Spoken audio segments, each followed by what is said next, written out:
In today's video, I'm going to teach you how to mute email threads you don't need in Gmail. This is a simple way to cut down on distractions and keep your inbox focused on what actually matters. Let's start by opening Gmail in your web browser and making sure you're signed into the right account. Once you're in your inbox, look for the email thread you want to mute. This is usually a conversation that keeps getting replies you don't need to see, like long group discussions or automated notifications that aren't urgent for you. Click on the email subject line to open the thread. It's important to open the conversation itself, not just select it with the checkbox on the left. When you open the thread, you'll see all the messages in that conversation one after another. Now, with the thread open, move your eyes to the top right area of the email content. You should see a row of icons and options, including a small icon with 3 vertical dots.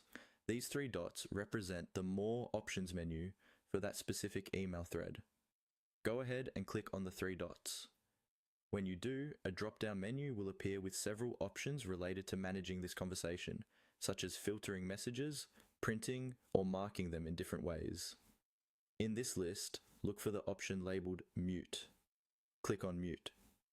As soon as you do, Gmail will mute that conversation.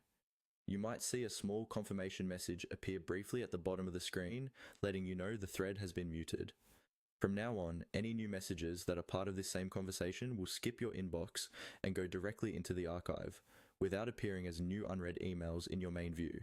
This is especially helpful if you're included in a group email where the discussion continues but doesn't require your attention.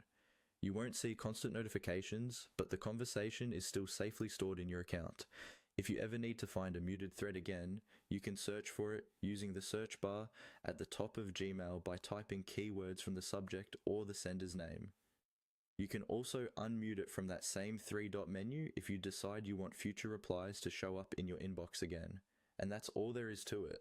By opening the thread, clicking the 3 dots, and choosing mute, you can quickly reduce inbox noise and stay focused on the emails that are truly important.